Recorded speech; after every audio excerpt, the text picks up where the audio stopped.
Anak-anak yang dekat sama ibunya cenderung lebih sukses karirnya. Ya.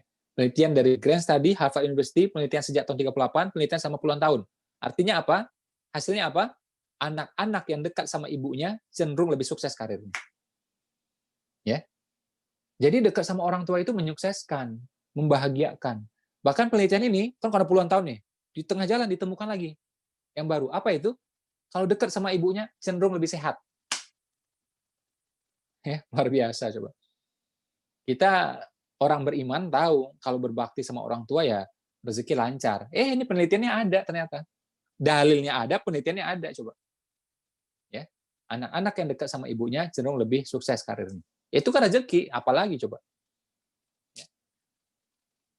Kita mungkin ya kayak sebagian teman-teman mungkin suka, mungkin tidak ya. Ada band di Indonesia namanya Slank. Band ini kekurangannya ada banyak. Kita nggak usah bahas lah kekurangannya.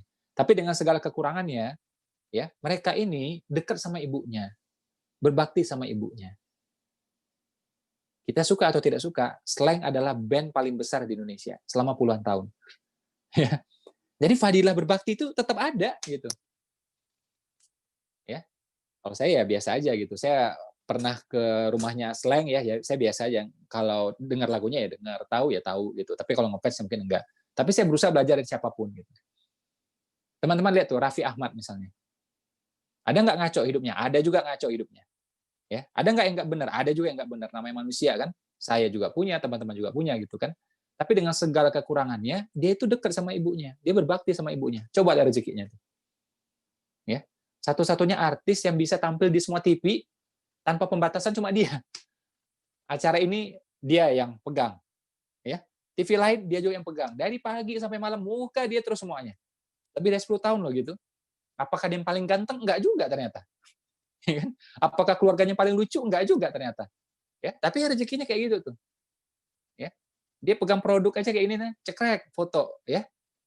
Posting Instagram, 35 juta itu. Bayar dia. Ini doang nih, 35 juta itu. Kalau kita pegang produk gini ya, siapa yang mau bayar coba ya kan? Paling istri kita mau bayar atau suami kita mau bayar, ya kan? Itu pun karena kasihan sama kita, ya kan?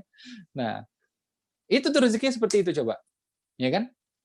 Nah, YouTube-nya juga kan, dia YouTube doang ya, cuma ketawa-ketawa aja itu dapat duit juga puluhan juta. Dari klik dapat duit, dari sponsor dapat duit. Gitu. Nah, ini contoh, saya ngasih contoh apa sengaja contohnya ekstrim ya, biar teman-teman ingat gitu loh. Ya, biar teman-teman ingat. Pak Sandiaga Uno, ya 9 tahun saya kenal beliau. Oke. Itu beliau ya bikin apapun ya, kejadian-kejadian besar, peristiwa-peristiwa besar pasti dengan persetujuan ibunya. Dari dulu sampai sekarang. Ya. Jadi ya kayak gitu emang. Dan kalau launching apapun tuh selalu sama ibunya. Sampai sekarang. Kita mungkin sebagian suka, sebagian enggak. Tapi saya mau kasih tahu satu data ya, yang teman-teman nggak bisa bantah. Dia adalah segelintir orang Indonesia, bahkan Asia, yang bisa masuk dalam 40 terkaya di usia 40-an, bukan harta warisan. Cari kalau ada orang Indonesia yang kayak gituan. Ada nggak? Bisa masuk 40 terkaya di usia 40-an, bukan harta warisan. Tunjukin mas saya kalau ada. Jangan Indonesia, Asia pun sulit cari lawan. Ya, kalau dunia mungkin ada kayak Mark Zuckerberg misalnya gitu. Ya. Atau ada juga tapi usia udah 50-an, 60-an. Ya. Kalau di usia 40-an masuk 40 terkaya itu langka banget. Ya. Berenang ya, jadi kuat fisik, ya, kuat finansial. Berenang antar pulau bisa coba. Kuliah itu juga canggih. Ya, dia itu distinguished professor di George Washington University, Amerika. Bapak Ibu kalau pernah kuliah ya, itu belum tentu dosen Anda, mohon maaf ya, distinguished professor belum tentu. Ya, buku yang Anda baca pun belum tentu juga distinguished professor. Ya, dia cum laude, ya, di sana dianggap sebagai distinguished professor. Ya, kalau cum laude masih ada, tapi kalau distinguished professor itu jarang. Ya.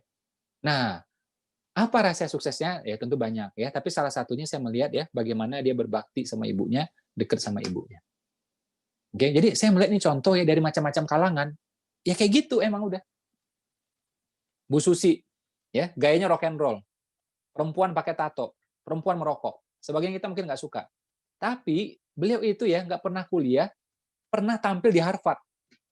Diundang di Harvard coba. Saya aja nih sebagai motivator nggak pernah diundang ke sana coba. Ya.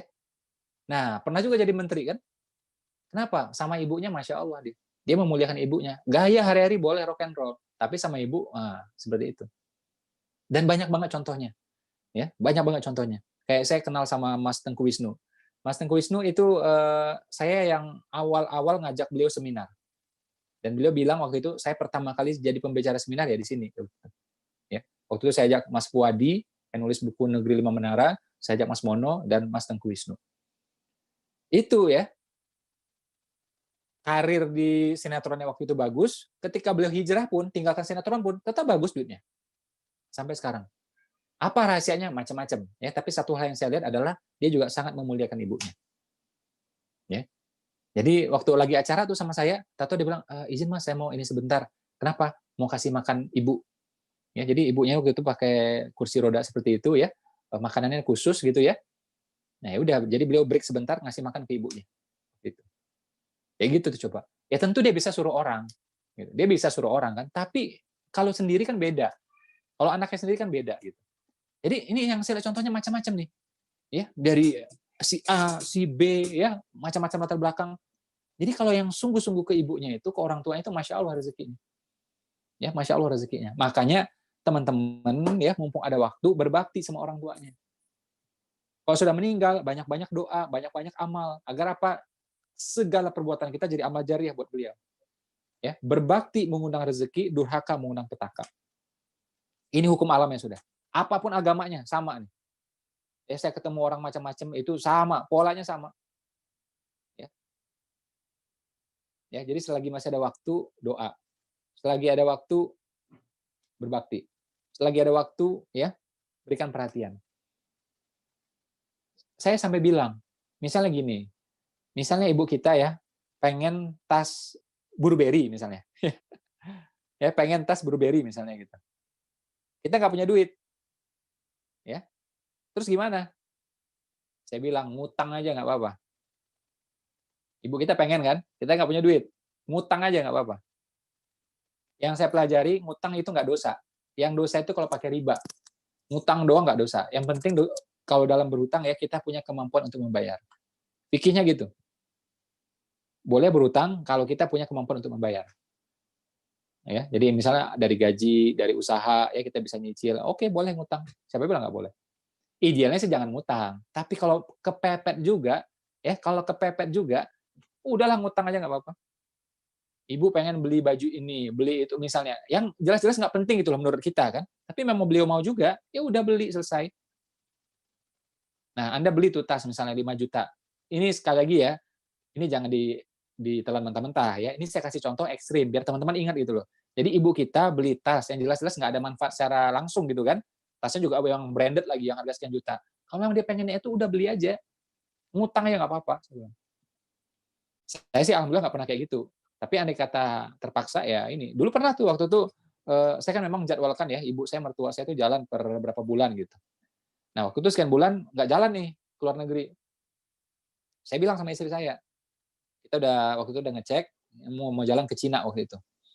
Saya bilang sama istri saya, ini kadang kata saya sampai akhir bulan yang nggak ada uangnya, karena harus bayar tuh ke travel, ada batas waktunya. Sampai akhir bulan nggak ada uangnya, kita ngutang. Pokoknya ibu dan mertua berangkat, ya, karena ayah saya udah meninggal. Ya, ayah mertua ya udah meninggal. Saya bilang gitu sama istri, udah kita ngutang aja. Akhir bulan nggak dapat duitnya, ya udah kita ngutang aja. Tapi masya Allah tuh begitu pasang niat kayak gitu, menjelang akhir bulan tuh dapat duitnya dan jumlah uangnya cukup untuk berangkat nih 2 orang ini. Masya Allah. Udah habisin duit di sana, jebret puluhan juta nggak apa-apa. Nanti duit cari lagi nggak apa-apa. Jadi kalau orang bilang nggak boleh foya-foya, saya bilang boleh foya-foya. Yang penting foya-foya buat apa? Foya-foya buat sedekah, boleh nggak? Boleh. Foya-foya aja. Saya Ramadan kemarin foya-foya saya sedekah, serius. Foya-foya itu kan artinya ngeluarin duit banyak tuh, iya nggak apa-apa, itu foya-foya artinya. Untuk apa lagi? Untuk orang tua, foya-foya aja nggak apa-apa. Ya, saya kan ngomong tuh, kalau seminar investasi kan saya bilang, ya beli emas, beli emas, beli emas. 3 bulan saya ngomong, dari awal pandemi sampai sekarang. Tapi saya baru beli emas tuh, baru berapa hari yang lalu, itu kan cuma belasan juta doang. Selama Ramadan saya nggak beli emas. Jadi begitu terkumpul uang, sedekah. Terkumpul uang, sedekah. Gitu. Ya menurut saya tuh ya, uang gede-gedean gitu namanya foya-foya menurut saya. Jadi foya-foya boleh, asalkan di jalan Allah, boleh. Untuk sedekah, silakan. Untuk orang tua, silakan. Nggak apa-apa. Ya. Jangan di mall. Ya, ini di mall malah. Mall pun boleh, asalkan untuk orang tua kita. Oke? Jadi saya sengaja ya sekali lagi kasih contoh yang ekstrim, teman-teman jangan telan mentah-mentah gitu ya. Nanti habis ini langsung beli Burberry. Bukan, saya nggak ada kerjasama loh dengan Burberry ya. Jangan dipikir saya kerjasama dengan Burberry gitu ya. Ini contoh doang gitu. Oke, jadi intinya ibu kita mau apa aja udah beliin aja. Apalagi misalnya pengen beliau yang belinya yang baik-baik, misal mau beli mukena baru, sajadah baru, misalnya gitu ya, atau misalnya bajunya mau perlu ganti, udahlah beli aja saya bilang udah, ya nggak apa-apa itu. Berbakti mengundang rezeki, durhaka yang mengundang petaka. Kalau sudah meninggal gimana? Doakan ya, terus juga banyak-banyak beramal. Semoga amal kita jadi amal jariah bagi beliau.